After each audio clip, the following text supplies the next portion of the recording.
मनोज, आवाज आ रही है? जी आ रही है माई।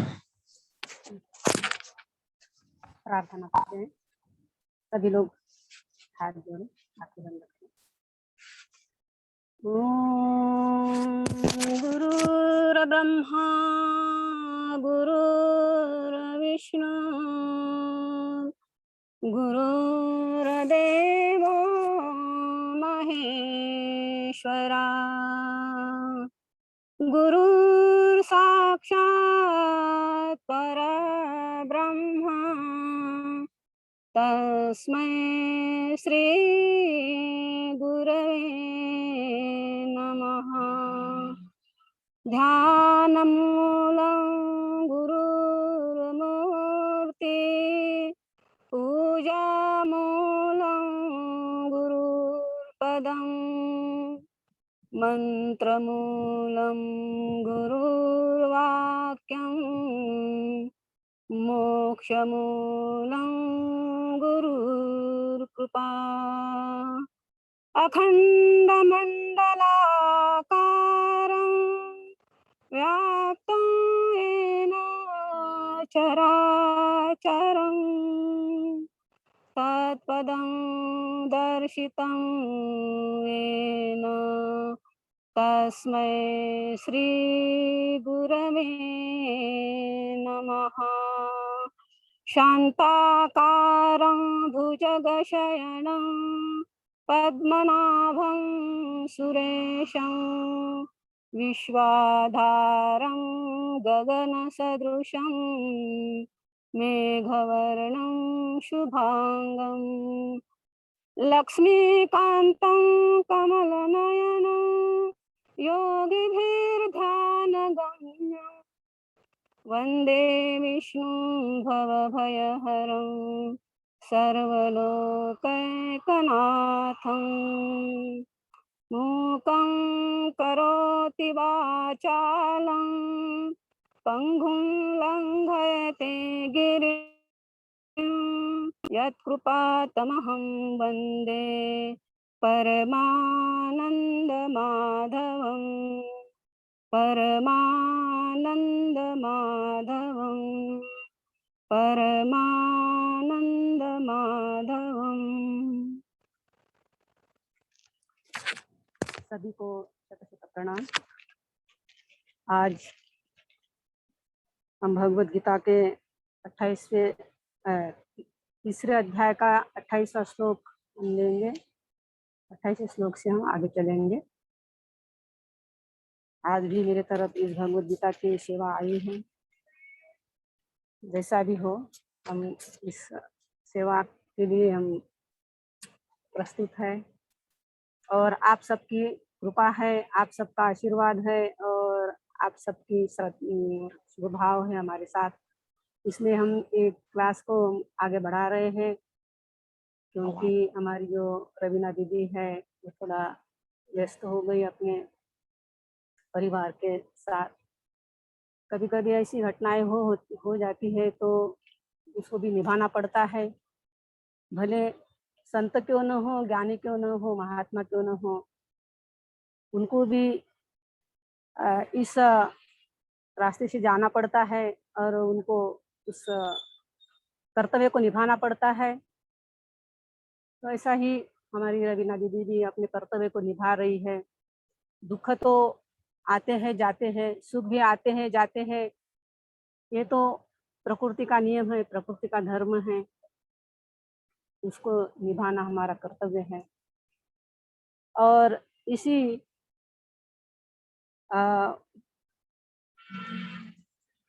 के ऊपर हमको अब चर्चा करनी है। तो भगवद गीता हमें बताया गया है, तीसरे अध्याय का 28वां श्लोक है। तत्ववित्तु महाबाहो गुणकर्म विभागयोः गुणागुणेषु वर्तन्ते इति मत्वा न सज्जते। श्लोक में बताया हुआ है कि हे महाबाहो, गुण विभाग और कर्म विभागों को तत्व से जानने वाला महापुरुष संपूर्ण गुण ही गुणों में बरत रहे हैं ऐसा मानकर उनमें आसक्त नहीं होता है। तो ये जो कर्म है और गुण है, गुण किसको कहते हैं? जो गुण है वो 3 प्रकार के होते हैं, रज, तम, रज, सत्व। 3 गुण, और 3 गुणों से ये जो सृष्टि बनी हुई है, यानी पृथ्वी, आप, जल, यानी तत्व, आकाश, वायु, और उससे पूरी प्रकृति बनी है, सृष्टि बनी हुई है, और उसमें हमारा ये शरीर भी बना हुआ है। और शरीर में इंद्रिय, मन, बुद्धि, ये सब बने हुए हैं, और उसमें हम उसमें बरतते रहते हैं, वर्तन करते रहते हैं, जिसको गुण कहते हैं। और इस गुणों के साथ हम कर्म भी करते हैं। तो गुण और कर्म, ये दोनों जो है, ये दोनों के साथ रहते हुए भी ज्ञानी पुरुष जो है, महात्मा पुरुष जो है, जो तत्वज्ञ है, वो उसमें कभी लिप्त नहीं होता है। वो कहता है कि ये गुण और कर्म है, ये तो होते रहेंगे, इसमें हमको कुछ लेना देना नहीं है। वह तत्व के साथ जुड़ जाता है। जो तत्व के साथ जुड़ता है तो वो हमेशा इसमें खेल जैसा बर्ताव करते हैं। जैसा बच्चा होता है, बच्चा को खिलौने दे दो, वो खिलौने के साथ खेलता रहता है, और जब उसको भूख लग जाती है तो वहां से खिलौने के फेंक देता है, और उसको महत्व नहीं देता है, और अपने आहार के पास चला जाता है। तो ऐसा ही जो ज्ञानी पुरुष होता है, वो इस प्रकृति के जितने भी साधन है, उसको खेल जैसा छोड़ देता है, खिलौने जैसा छोड़ देता है, और अपने तत्व में, अपने स्वस्वरूप में मस्त रहता है। लेकिन जो अज्ञानी पुरुष होता है, जो तत्व तक पहुंचा नहीं रहता है, वो व्यक्ति इसी खिलौने के साथ खेलता रहता है, और इसी को अपनापन मान लेता है, और जो स्वरूप है, जो तत्व है, जो ईश्वर है, जो महान शक्ति है, उसको भूल जाता है। तो हमको इसी का ज्ञान करना है, इस भगवत गीता के माध्यम से अपने स्वरूप का ज्ञान करना है, अपना ज्ञान करना है, तब हम आनंद से रहेंगे। तो हमारा स्वरूप आनंदमय है, हमारा स्वरूप ज्ञानमय है। तो हमारा ज्ञानमय स्वरूप को हमको प्राप्त करना है, तो हमेशा हमको सत्संग में रहना पड़ेगा। सत्संग जैसा हम करते हैं तो उससे हमको बोध होता है, और जैसा बोध हो जाता है तो बोध से मनुष्य ऊपर उठने की इच्छा करता है, उन्नति के मार्ग पे चलता है।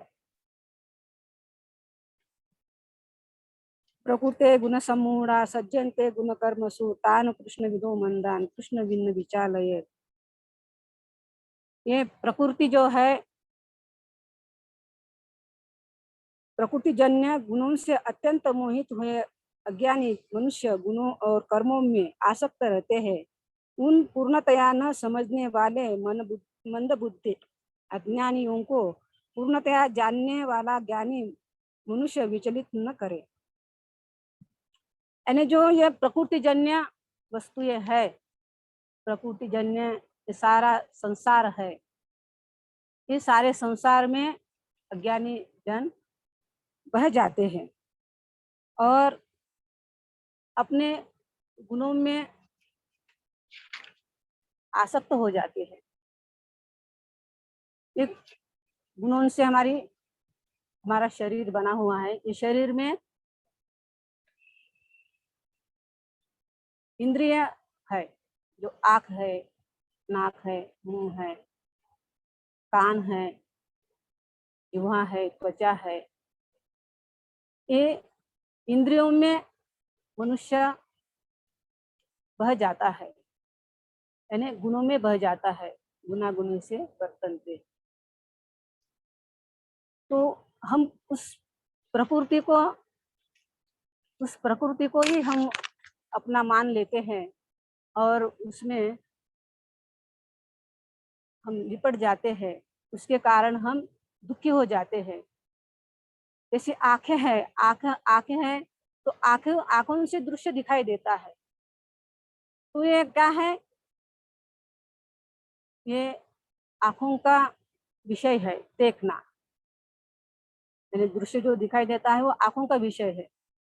तो ये देखना कुछ गलत नहीं है, देखना तो जरूरी है। आंख है तो दिखेगा ही, कान है तो सुनने के लिए आएगा ही, नाक है तो सूंघने का श्वास आएगा ही, फिर वो बदबू हो या सुगंध हो, वो दोनों।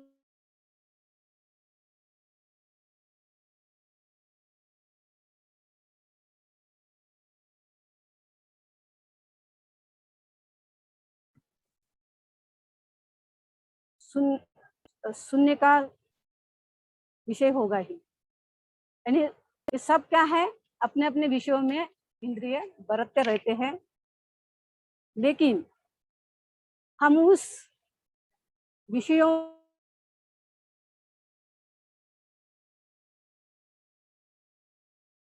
चल रही है, बाद में बात करूंगी। लो।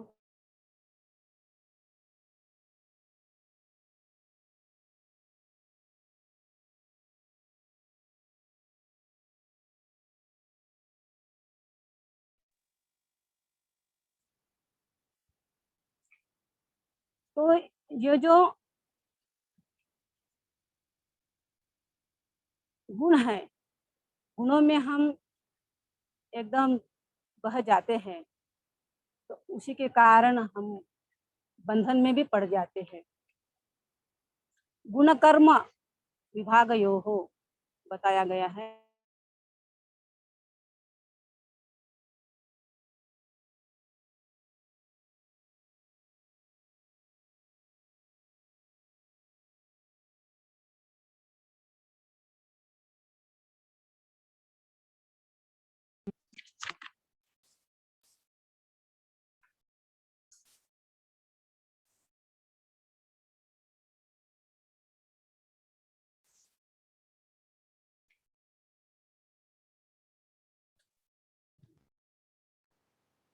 तो कर्म, क्रिया और कर्म, ये दो भाग आ जाते हैं। जैसा हम हमारे इंद्रियों से कर्म होता है तो उसमें हम यदि अपना भाव उसमें प्रकट करेंगे, कोई भी हम कर्म करते हैं तो उसमें भाव प्रकट करते हैं, तो वो कर्म बन जाता है। और अभी सुनने की क्रिया कर रहे हैं हम कान से, तो कान से सुनने की क्रिया कर रहे हैं, तो उसमें हमारा बंधन कुछ भी नहीं है, क्योंकि वो इंद्रिय का स्वभाव है सुनने का।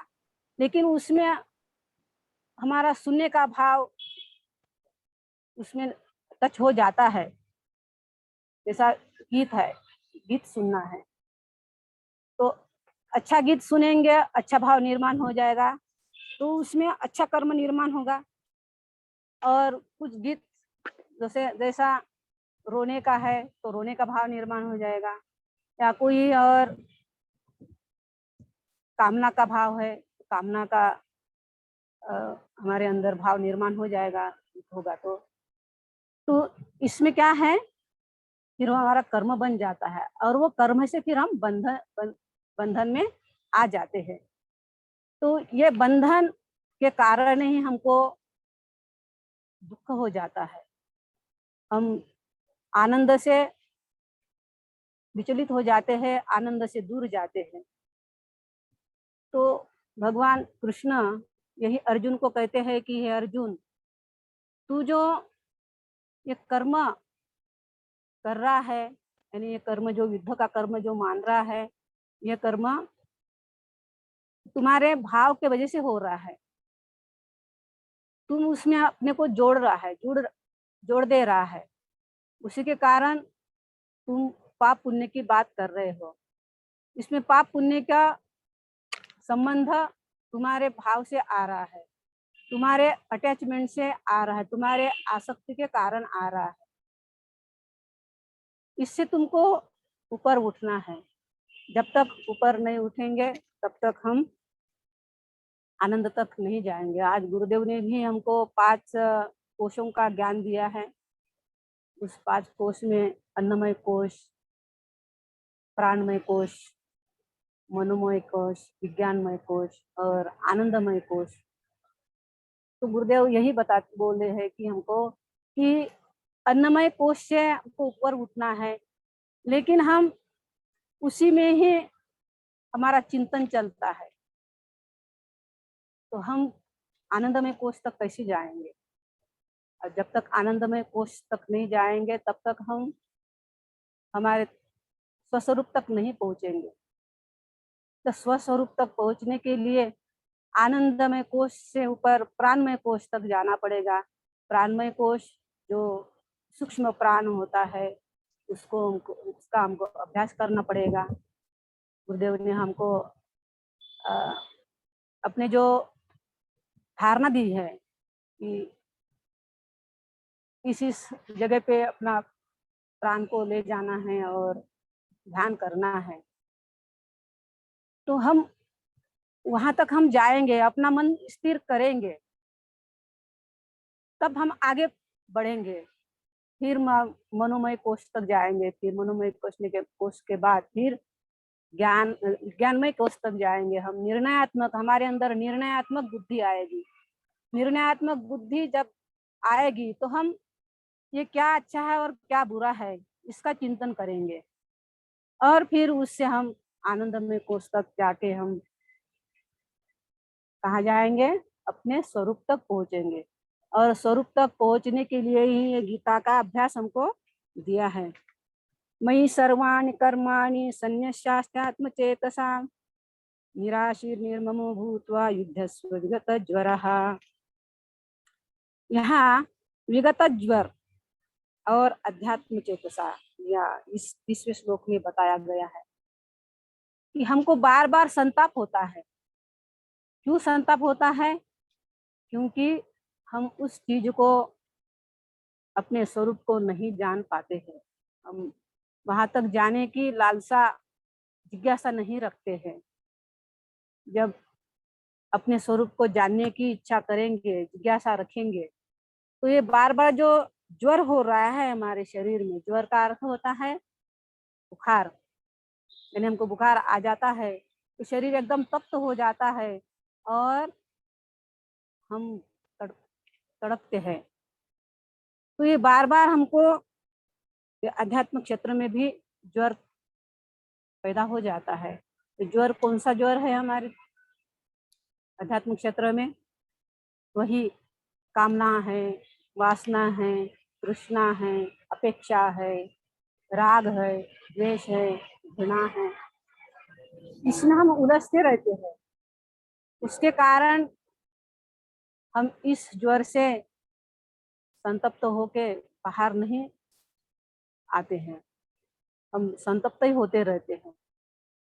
तो भगवान कहते हैं कि तू इस ज्वर से निकल जा। अध्यात्म का अर्थ होता है आनंदमय स्वरूप को प्राप्त होना। जो अनंत शाश्वत आनंद है, उस आनंद को प्राप्त करना। तो हम इस ज्वर से पहले हमको निकलना पड़ेगा। जब ज्वर से हम निकलेंगे तभी हम अपने स्वरूप तक पहुंचेंगे। यहाँ हम हमेशा भ्रम अवस्था में रहते हैं। अष्टवक्र गीता में भी जनक राजा को अ, अष्टवक्र अष्टवक्र जी ने बताया है कि हे जनक, तुमको जो स्वप्न पड़ा है, वो स्वप्न में तुम जो बोल रहे हो कि मैं भिखारी हूँ या अब मैं जगा हूँ तो राजा हूँ। यानी जनक जी को स्वप्न पड़ा था और अपने गुरु को उन्होंने ये बात बताया कि मेरे को जो स्वप्न पड़ा है कि मैं एक भिखारी हूँ और मेरे को खाने के लिए अन्न नहीं मिल रहा है, और किसी के घर में मैं पात्र लेके गया और वहाँ जाने के बाद मेरे को जो भूख से तड़पन हुई थी, तो एक माता ने मेरे को खिचड़ी दी और वो खिचड़ी मैं अभी खाने वाला ही था, तो मेरी खिचड़ी किसी ने धक्का मार के गिरा दिया और मैं तड़पता रहा और ऐसे हालत में मेरे को जागरण हुआ, यानी मेरी नींद टूट गई। तो उस नींद से जगने के बाद मैं तो एक राजा हूँ, सोने के सिंहासन में मैं लेटा हुआ हूँ और मेरे को स्वप्न पड़ा कि मैं एक भिखारी हूँ। तो ये भिखारी जो भीख मांग रहा है वो सत्य है, या ये जो सिंहासन पर लेटा हुआ, सोने के सिंहासन पर लेटा हुआ राजा सत्य है? उनको बड़ा प्रश्न उठा और वो बोलने अपने गुरु के पास चले गए और इसका मतलब मेरे को बताइएगा, इसका अर्थ बताइएगा, ये क्या है? मैं बहुत विचलित हो गया हूँ, ये सत्य क्या है? ये स्वप्न सत्य है या मैं अभी जो राजा हूँ जागृत में, वो सत्य है? तो अष्टवक्र जी ने बताया कि ना तू स्वप्न में भिखारी था वो सत्य है, ना तुम यहाँ राजा हो ये सत्य है, यानी दोनों झूठ है। तो राजा ने पूछा झूठ है तो ये फिर सत्य क्या है? तो उन्होंने बताया कि सत्य वही है जो तुम बोध अवस्था हो, तुम जगे हो, दोनों को तुम जानते हो कि मैं स्वप्न भी नहीं हूँ और मैं जागृत भी नहीं हूँ। तो ये दोनों अवस्था से पार जो व्यक्ति होता है वह होता है बोध अवस्था। तो ये बोध अवस्था जब तक मनुष्य के अंदर नहीं आती, साधकों के अंदर नहीं आती है, तो इस विगत ज्वर से हम अलिप्त नहीं हो सकते हैं, ताप से हम कभी भी अलिप्त नहीं हो सकते हैं, हम इसी में हम बढ़ते जाएंगे। हमको बार बार क्रोध आता है, इसके कारण कि हमको बोध नहीं, बोध होता है कि क्रोध क्यों आ रहा है, इसका बोध हो जाए तो हमको कभी क्रोध नहीं आएगा। किसी वस्तु को हम अपनी मान लेते हैं और उसमें हम आसक्त हो जाते हैं और उस वस्तु से हम बार बार दुखी हो जाते हैं। वो वस्तु हम हमारे पास से चली जाए तो दुख हो जाता है, और वो वस्तु किसी ने ले लिया और तो हम दुखी हो जाते हैं, और वो वस्तु यदि हमारी अच्छी है, बढ़ती जाए तो उसके ऊपर हमको लोभ हो जाता है, यानी हमारे पास रहती है तो उसमें हमारा लोभ निर्माण हो जाता है और आसक्ति में हम पढ़ते रहते हैं। तो इसका हमको क्या करना है? बोध करना है कि ये सब क्या है? स्वप्न है, और ये स्वप्न हमारा टूट जाता है तो हम हमारा बोध हम कौन है, इसका ये अस्तित्व का पता लगता है। और जब अस्तित्व का पता लगता है तो हम आगे बढ़ जाते हैं। तो यह जो अहम भाव हमारे शरीर के प्रति है, ये जो अहम भाव हमारे वस्तुओं के प्रति है, इस अहम भाव को हमको हमेशा बोध अवस्था से देखना है।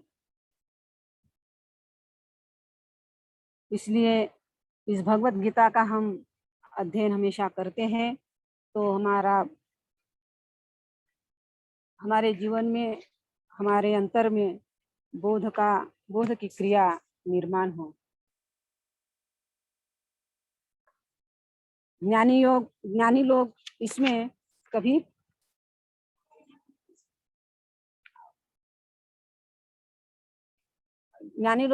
कभी भी इससे ऊपर उठे हुए रहते हैं। इसलिए हमको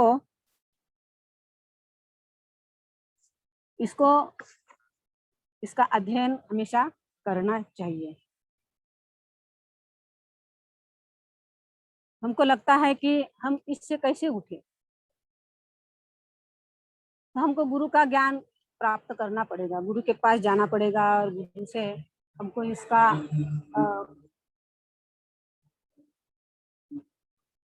से हमको इसको जानना पड़ेगा और इसका ज्ञान हमको लेना पड़ेगा। नहीं तो हम बार बार इसी में फंसते रहेंगे, क्योंकि ये जो विकार है, ये विकार हमारे अध्यात्म के क्षेत्र में, हमारे आत्म तत्व के क्षेत्र में बाधा है। हम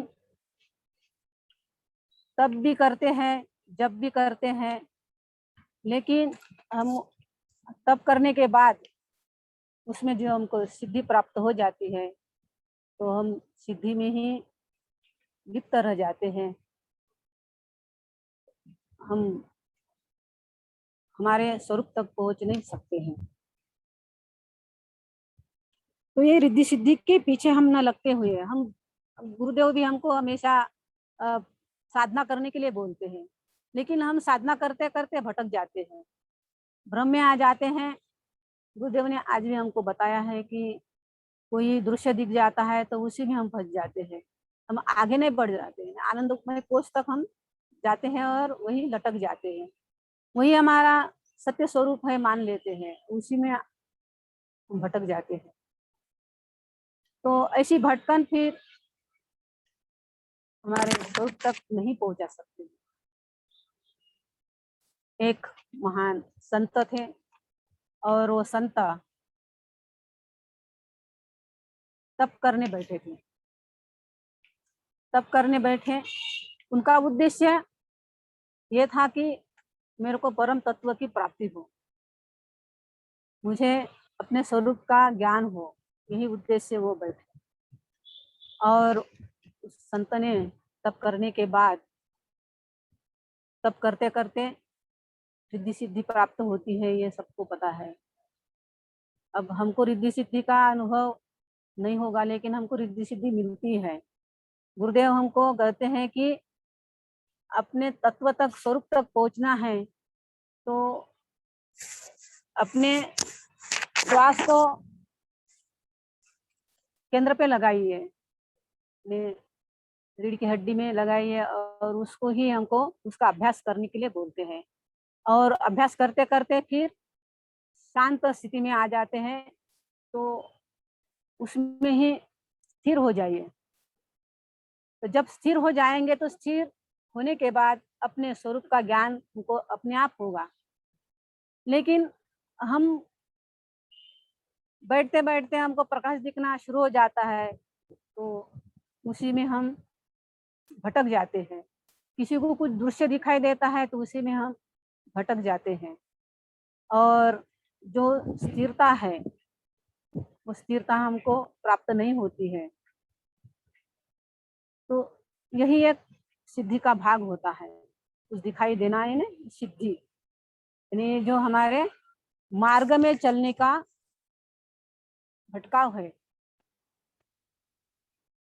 जैसा कोई दिल्ली जाते हैं तो दिल्ली जाते जाते मार्ग में अनेक स्टेशन आ जाते हैं, अनेक गांव आते हैं, और उस गांव में उस दिल्ली में पहुंचने के पहले ही उतर जाते हैं हम। अरे झांसी आ गए तो झांसी में उतर जाए हम, वहाँ कुछ देखेंगे। और फिर और कोई भोपाल आ जाता है तो वहीं उतर जाता है, तो वो दिल्ली तक पहुंचता ही नहीं। तो ऐसा ही हम ऐसी हमारी स्थिति हो जाती है, हमारी मन की स्थिति हो जाती है। हमको गुरुदेव ने जो अभ्यास दिया है उस अभ्यास तक हम नहीं जाते हैं और वहीं भटकते रहते हैं। ये दृश्य दिखा, वो दृश्य दिखा, ऐसा दिखा, वैसा दिखा, उसी में हम भटक जाते हैं। तो ऐसे ही इनके इस संत के पास एक रिद्धि आ गई, रिद्धि सिद्धि आ गई, और उस रिद्धि सिद्धि ने बताया कि महात्मा मैं आई हूँ, तो आप हमको स्वीकार करें।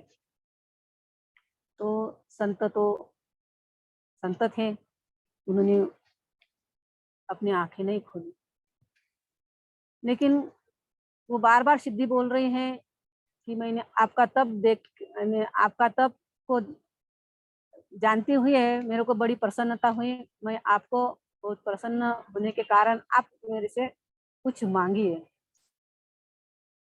तो संत कहते हैं मेरे को कुछ मांगना नहीं है, मेरा उद्देश्य अपने स्वरूप को प्राप्त करना है। लेकिन वो रिद्धि सिद्धि फिर से उनके ऊपर अटैक करती है, बोलते हैं नहीं, आप मेरे को कुछ मांगिए, मैं आपको जो भी चाहे वो देना चाहती हूँ। लेकिन संत कहते हैं नहीं, मेरे को कुछ नहीं चाहिए। फिर बहुत आग्रह करने के कारण वो संत बोलते हैं कि ठीक है, तेरे को देना है तो अब सुनो। तो उन्होंने अपने एक पैर दिखाया, और उस पैर में उनके हाथी पैर था उनका। यानी हाथी पैर यानी जो मोटा हो जाता है, उसमें दर्द भी होता है। तो वो संत ने बोला कि हे रिद्धि सिद्धि, तुमको देना ही है, तो इस पैर में जो हाथी का रोग है, उस इस पैर से दूसरे पैर में डाल दीजिए।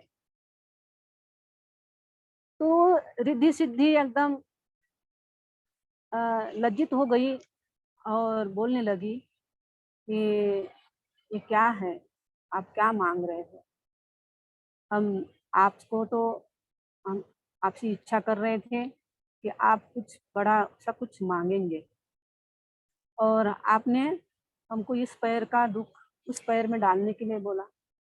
तो लज्जित होके वो चली गई। संत अपने ध्यान में लगे रहे।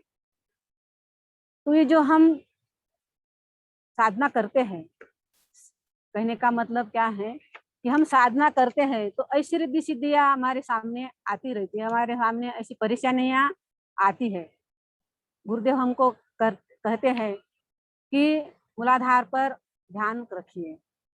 जब हम मूलाधार पर ध्यान रखते हैं तो हमारे अंदर एक ऊर्जा निर्माण हो जाती है, और ऊर्जा निर्माण होने के बाद उस ऊर्जा से हमारे मन में उथल पुथल निर्माण हो जाती है। उथल पुथल निर्माण हो जाती है तो हमको क्या लगता है कि अब ध्यान खत्म करें, क्योंकि हम स्थिर नहीं बैठ सकते हैं। तो यही एक हमारी परेशानी है, अड़थला बोलते हैं मराठी में। तो ये जो बाधा है, ये बाधा हमारे प्रगति में आती है। तो इस बाधा को हम कैसा हटाएं, तो इसके लिए हमको बोध अवस्था निर्माण करनी पड़ेगी। तब हम इस भगवत गीता को हम समझेंगे। यही भगवान अर्जुन को कहते हैं कि हे अर्जुन, तेरे जो कर्तव्य कर्म हैं तेरा जो उद्देश्य है, इस उद्देश्य को प्राप्त करने के लिए तुमको अपने कर्म को आपके कर्म से तुमको आगे जाना पड़ेगा। इस बंधनों से तुमको आगे जाना पड़ेगा, और तुम इस बंधनों से आगे जाएगा तब तुम अपने स्वरूप को प्राप्त करोगे, अपने को प्राप्त करोगे। इसलिए भगवान ने आगे भी बताया है कि हे अर्जुन,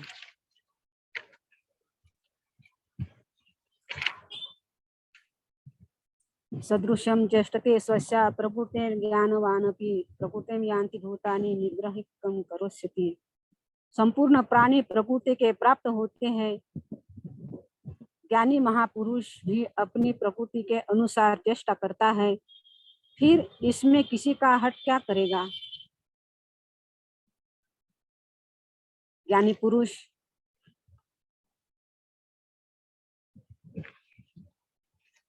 पुरुष भी इसमें से ही चलता है, लेकिन वो कभी उसमें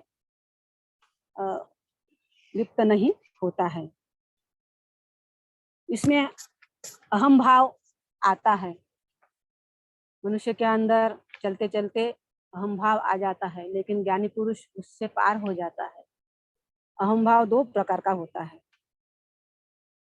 चेतन द्वारा जड़ के साथ माने हुए संबंध से होने वाला तादात्म्य रूप अहम होता है, और जड़ प्रकृति का धातु रूप अहम होता है। अन्य चेतना द्वारा जड़ के साथ माने हुए संबंध से होने वाला अहम भाव में हम तादात्म्य रूप हो जाता है। ये हमारा भाई है, ये हमारा बंधु है, ये हमारी माता है, ये हमारा पिता है, ये हमारे संबंधी है, ये हमारे मेहमान है, ये हमारी बिल्डिंग है, ये हमारा खेती है, ये हमारी जमीन है, जायदाद है, पैसा है। इसमें संबंध ये भाव जो होता है, अहम भाव में अहम में ये भाव हो जाता है, और उसमें मनुष्य यानी साधक लिप्त होता है। तो इस जड़ता से हमको बाहर निकलना है।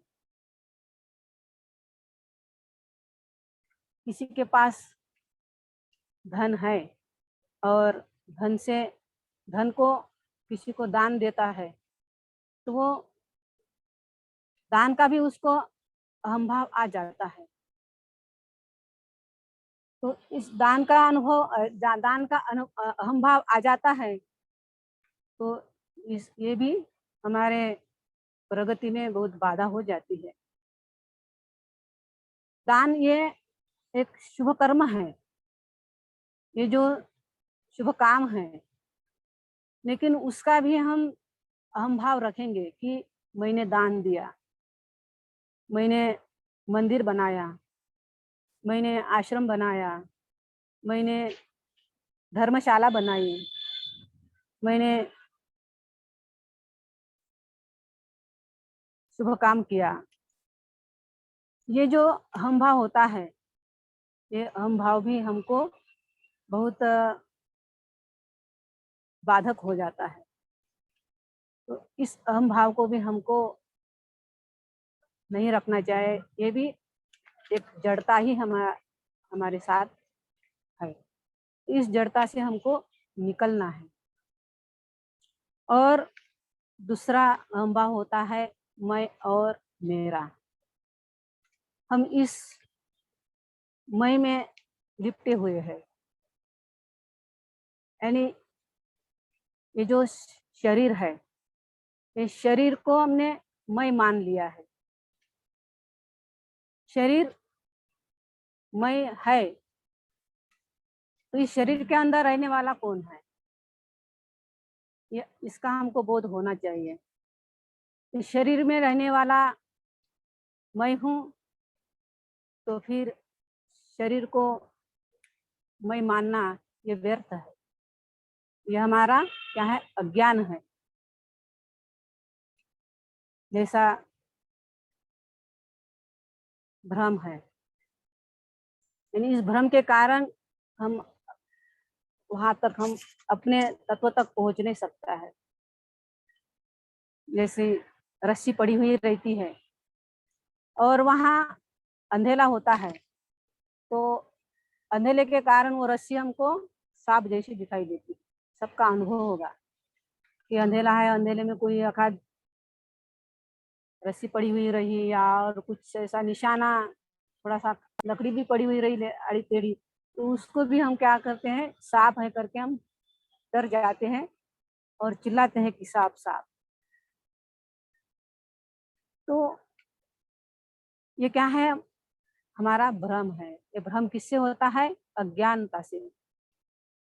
ये अज्ञान रूप हमारे अंदर भ्रम पड़ा हुआ है, उसके कारण हमको रस्सी सांप जैसी दिखाई देती है। लेकिन जैसा ही हम प्रकाश ले जाएंगे, वहां दिया ले जाएंगे या सूर्य के प्रकाश आ जाएंगे, तो हमको वो रस्सी रस्सी मालूम पड़ेगी, वो सांप नहीं दिखाई देगी, तो हमारा भ्रम टूट जाएगा। ऐसा ही हम अपने अंदर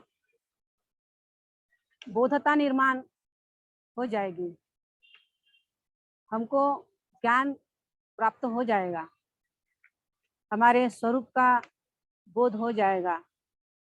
तो हम इस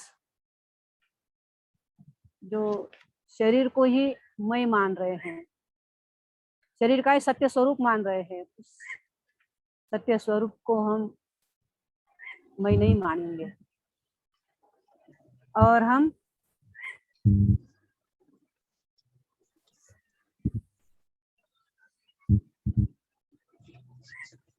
अपने स्वरूप को प्राप्त हो जाएंगे।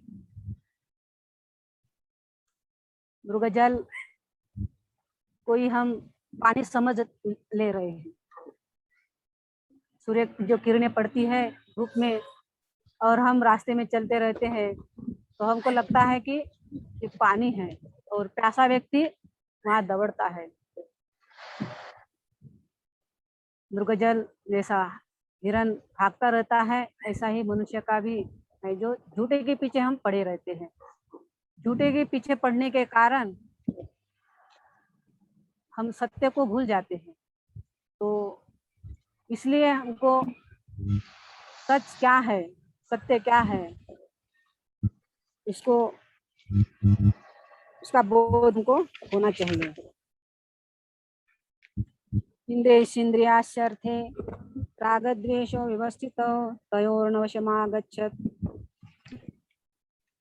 तस्य परिपन्थिनः तो ह्यस्य परिपन्थिनः।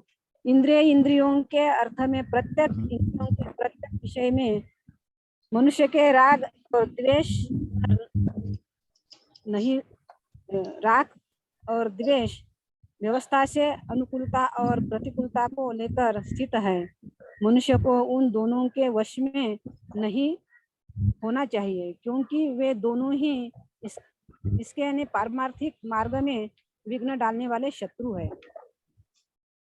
बार बार हमको राग द्वेष निर्माण होता रहता है। ये मेरा है तो उसमें राग निर्माण हो जाए, यानी आसक्ति निर्माण हो जाती है, और ये मेरा नहीं है तो उसमें हमारा द्वेष निर्माण हो जाता है, घृणा निर्माण हो जाती है। तो ये घृणा और द्वेष, इन दोनों से हमको ऊपर उठना है, यही भगवान इस श्लोक में बताते हैं। ये मेरा कहने से आसक्ति, तो ये दोनों से हमको ऊपर कैसा उठना है, ये हमको सीखना है।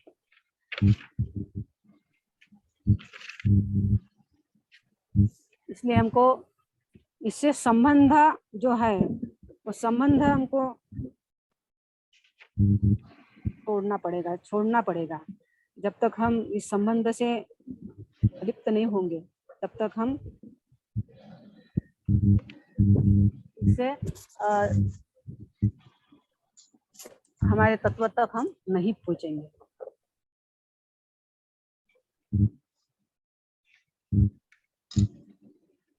कोई कोई हमारा मित्र हमारे पास आ जाता है तो हमको एकदम उनके साथ अनुराग निर्माण हो जाता है, यानी हम उनसे लिपट जाते हैं।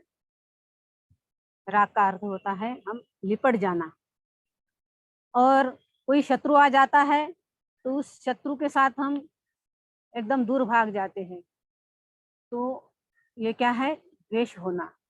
तो भगवान अर्जुन को यही कहते हैं कि हे अर्जुन, तू इस राग द्वेष से ऊपर उठना है। यानी कोई शत्रु भी आए, कोई मित्र भी आए, तो इन दोनों को भी अपना ही मानना है। जैसा पानी होता है नदी में या तालाब में या कुआं में, और हम प्यासा कोई जाता है, तो कोई प्यासा जाता है तो पानी ये नहीं कहता है कि तुम शत्रु हो मेरे, तो मैं तुमको तुम्हारी प्यास नहीं बुझाऊंगा, या तुम मेरे मित्र हो तो तुम्हारी प्यास मैं बुझाऊंगा।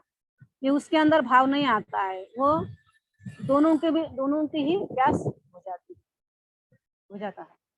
यानी पानी का जैसा हमारा हृदय, हमारा मन, हमारा स्वभाव होना चाहिए। संत के अंदर ये भाव होता है। एकनाथ महाराज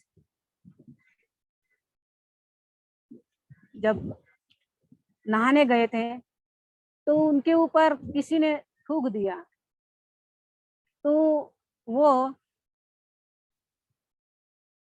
यानी क्रोधित नहीं हुए, उनके ऊपर उनके अंदर द्वेष भावना निर्माण नहीं हुई। और जब उनकी स्तुति हो गई उस समय भी वो उसमें उल्लासित नहीं हुए। वो कहते हैं कि अच्छा हुआ कि इस थूकने के कारण मेरे को और नहाने का प्रसंग मिला। मेरी अनेक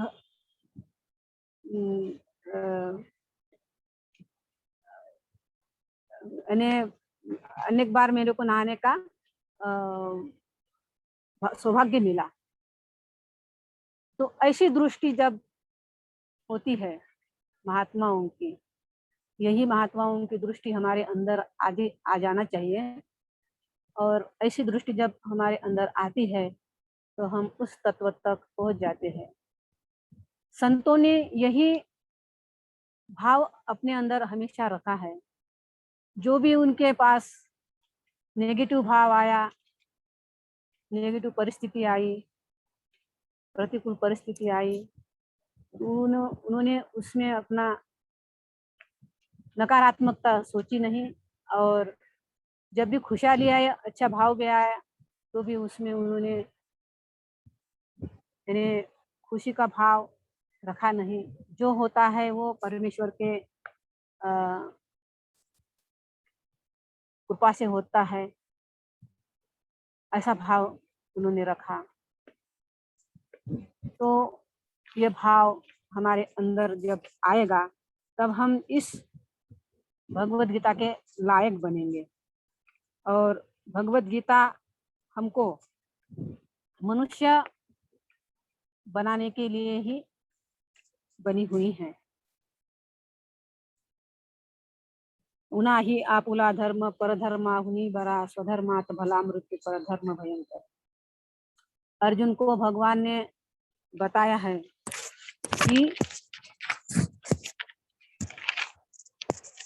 स्वधर्म जो है वह स्वधर्म में जब हम रहते हैं तो वो परमार्थ तक पहुंचा देता है, यानी स्वयं तक पहुंचा देता है। और परधर्म है वो हमको अपने स्वरूप से दूर ले जाता है। तो स्वधर्म को हमको प्राप्त करना चाहिए, स्वधर्म को निभाना चाहिए। स्वधर्म हमारा वही है कि जो इंद्रिय है वो अपने अपने धर्म में परतते हैं, उसमें हमको लिप्त नहीं रहना चाहिए। श्रेयान् स्वधर्मो विगुणः परधर्मात् स्वनुष्ठितात् स्वधर्म निधनम ध्येय श्रेयः परधर्मो भयावह। अच्छी तरह आचरण में लाए हुए दूसरों के धर्म से गुणों की कमी वाला अपना धर्म श्रेष्ठ है। अपने धर्म में तो मरना भी कल्याणकारक है और दूसरे का धर्म भय को देने वाला है। यानी हमारा स्वभाव है परमात्मा प्राप्ति का, यानी अपने स्वरूप को प्राप्त करने का, लेकिन हम इस माया मोह के जाल में पड़ के हम अपने स्वधर्म को भूल गए हैं। भगवान ने हमको शरीर दिया है किस लिए? इस स्वस्वरूप का ज्ञान होने के लिए, लेकिन हम सारे कंकड़ पत्थर बटोरते जा रहे हैं और वो कंकड़ पत्थर के पीछे हमारा पूरा जीवन जा रहा है। तो इस कंकड़ पत्थर बटोरने का उद्देश्य हमारा होना नहीं चाहिए। एक कंकड़ पत्थर को बोध से हम उसके साथ रहना चाहिए। इस शरीर हमको भगवान ने दिया है, तो उसको चलाने के लिए जब तक हमको प्राप्ति नहीं होती है तो उसका आधार रूप थोड़ा सा उसको साथ लेके चलना है, लेकिन वही हो के नहीं बैठना है। जैसा हम धन कमाने के पीछे लगे हैं, पूरा समय हम धन कमाने में ही लगा देते हैं, तो ये हमारा आत्मा का उद्देश्य नहीं, हमारे ये मानव शरीर का उद्देश्य नहीं है। इसको हमको भूलना पड़ेगा और केवल उनको परमात्मा प्राप्ति के लिए ही हमारा उद्देश्य रखना है और कर्तव्य कर्म को करना है। कर्तव्य कर्म जब हम समझ जाएंगे तो हम कर्म करते हुए भी हम उस परम तत्व तक पहुंच जाएंगे, हम परम प्राप्ति को पहुंच जाएंगे। लेकिन हमारा उद्देश्य हमने छोड़ दिया है और निरुद्देश्य के पीछे लग के हमारा 24 घंटा उसी के पीछे हमारा चिंतन मनन निधिध्यासन उसी का हो जाता है। यानी हम ध्यान के लिए बैठते हैं तो वही भाव हमारे अंदर निर्माण हो जाता है, वही हमारे अंदर विचार आ जाता है कि आज ध्यान होने के बाद कहाँ जाना है, किसके पास जाना है, किसके साथ बात करना है, कितने पैसे आज कमाना है। बस यही भाव हम ध्यान करते करते लाते हैं और कब ध्यान का समय समाप्त हो जाता है तो हमको पता ही नहीं लगता है। तो ये हमारा स्वभाव नहीं है, इससे हमारी प्रगति नहीं होगी। जब हम ध्यान के लिए बैठते हैं तो हमारा विचार आत्म तत्व का रहना चाहिए और धीरे धीरे विचारों को शून्य करने का प्रयास रहना चाहिए।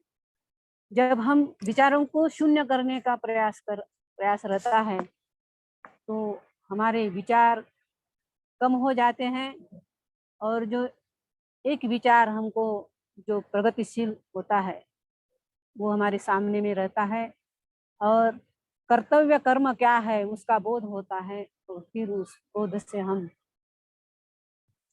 इस संसार में बरतते हुए भी हम बंधन को प्राप्त नहीं होते हैं। जन्म मरण का बंधन उसी के कारण हमको होता है कि हम कर्तव्य कर्म को हम अच्छे से समझे नहीं है। कर्तव्य कर्म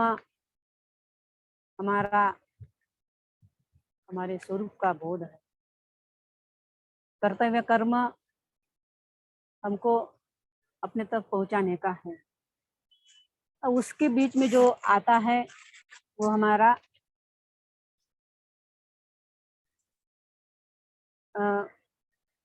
एक रास्ता है, रास्ते से जाना है और बड़ी कुशलता से जाना है। ये भगवद गीता के दूसरे अध्याय में बताया हुआ है कि कुशल कर्म करना चाहिए। कुशल कर्म करेंगे तो हम इस बंधनों से पार जाएंगे। बंधनों से पार जाने के लिए हमको कुशल कर्म की शिक्षा लेनी पड़ेगी। और कुशल कर्म जब हमारे अंदर आ जाते हैं तो हम अपने स्वरूप तक पहुंच जाएंगे। हमारा उद्देश्य ही हमारे तत्व तक पहुंचने का है। इसलिए हमको समर्पणता होनी चाहिए और श्रद्धा भी होनी चाहिए। कभी कभी हमारे अंदर हमारी श्रद्धा टूट जाती है। हम साधना करते हैं तो साधना में शंकाएं निर्माण हो जाती है कि ये सच होगा क्या, सच बता रहे हैं क्या गुरु, ये झूठ होगा, ऐसा हमारे दिमाग में आ जाता है। तो हम यानी हमारा मार्ग कुंठित हो जाता है, यानी बाधा आ जाती है और हम संशय में ही जी जाते हैं। संशय बड़ा खतरनाक होता है। संशय कभी करना नहीं चाहिए। गुरु जो बताते हैं हमको, वो गुरु अपने अनुभव से बताते हैं। उन्होंने रास्ता चला है और उस रास्ते से ही हमको वो ले जा रहे हैं। तो ये जो हमारी भ्रमित अवस्था होती है संशय की, संशय का रास्ता हमको छोड़ना पड़ेगा और श्रद्धा और समर्पणता हमको हमारे अंदर प्रकट करना पड़ेगा। जब श्रद्धा और समर्पणता हमारे अंदर आएगी तो हम कर्म करते हुए भी अकर्ता बनेंगे। कर्म करते हुए भी हम अकर्म बनेंगे। कितना भी हम कर्म करेंगे हमको थकान नहीं आएगी। कितना भी हम कर्म करेंगे हमको दुख नहीं होगा। कितना भी हम कर्म करेंगे तो हमको आलस्य नहीं आएगा। कभी कभी हम बोलते हैं कि आज बहुत काम हो गया, थक गया हूँ, इसलिए मेरा ध्यान नहीं हो रहा है, इसलिए मैंने सत्संग नहीं किया हूँ, इसलिए मैंने पूजा नहीं करी, ऐसा दिमाग में आ जाता है। लेकिन ऐसा नहीं होता है, क्योंकि हम सच में उस तक हम गए ही नहीं। जब तक हमको उसमें उसका आनंद नहीं आता है तब तक हम कर्म में प्रवृत्त नहीं होंगे।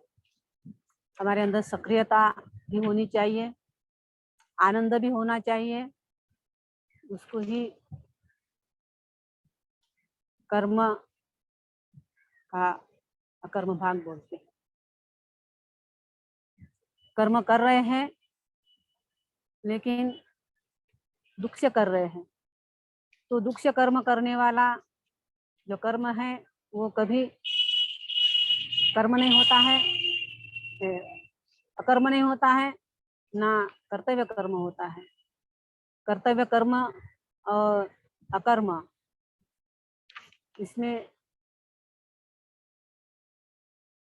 फर्क ज्यादा नहीं है। अकर्म जब कर्तव्य कर्म करते करते हम अकर्म में चले जाते हैं और अकर्म हो जाता है तो उसमें हम आनंद स्वरूप में हो जाते हैं। तो इसलिए हम अपना उद्देश्य अपने स्वरूप का ज्ञान प्राप्त करने का है और कर्मों को कुशलता से करना है। कुशलता से हम कर्म करेंगे तो हमको कभी थकान नहीं आएगी और हम आनंद से अपने तक पहुंच जाएंगे। जो हमने गुरु से सीखा है उसी को हम गुरु को अर्पण करते हैं। और आप लोगों ने मेरे को जो समय दिया है, इस समय का सदुपयोग मेरे से जितना हुआ है मैं इस समय को गुरु चरण पर अर्पण करती, सदगुरु चरण पर अर्पण करती हूँ। और आप लोगों ने इस भगवत गीता का जो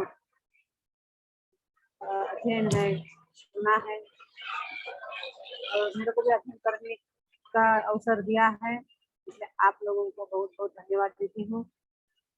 और यही जो बोलते हुए मैं इस समय के अनुसार समाप्त करती हूँ। धन्यवाद आपको।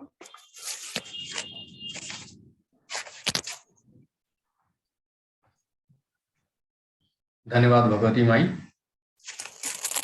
तो विदित है कि ये हमारा तीसरा सप्ताह था जिसमें लेक्चर सीरीज हुआ है। अगला सप्ताह जो है वो हमारा प्रश्नोत्तरी सत्र है जो गुरुजी के साथ रहता है। तो इस मंथ में जो हमारा अध्ययन हुआ है भगवत गीता तृतीय अध्याय का, तो आप सभी से निवेदन है कि अपने अपने प्रश्नों को जो है वो लिखकर आप ग्रुप में डालें, ताकि उनमें से एक प्रश्न बनाते हुए हम आगे मास्टर जीडी में भेज सकते हैं। अगर किन्हीं का कोई प्रश्न है तो आप ग्रुप में वो प्रश्न डाल सकते हैं और उसका समाधान गुरुजी के माध्यम से अगले रविवार को दिया जाएगा। और अगले रविवार का जो सत्र है उसके लिए टाइम टेबल जो है वो निर्धारित होने के बाद आपको ग्रुप के माध्यम से सूचित होगी और उसी में आपको नया लिंक भी मिलेगा। तो आज का सत्र इतना ही है। भगवती माई से निवेदन रहेगा, प्रार्थना से आज के सत्र की समाप्ति। सभी लोग हाथ जोड़ेंगे, आंखें बंद करते हैं। ओम पूर्णमदः पूर्णमिदं पूर्णात् पूर्णमुदच्यते पूर्णस्य पूर्णमादाय पूर्णमेवावशिष्यते। ओम शांति शांति शांति। सभी को पुनः धन्यवाद।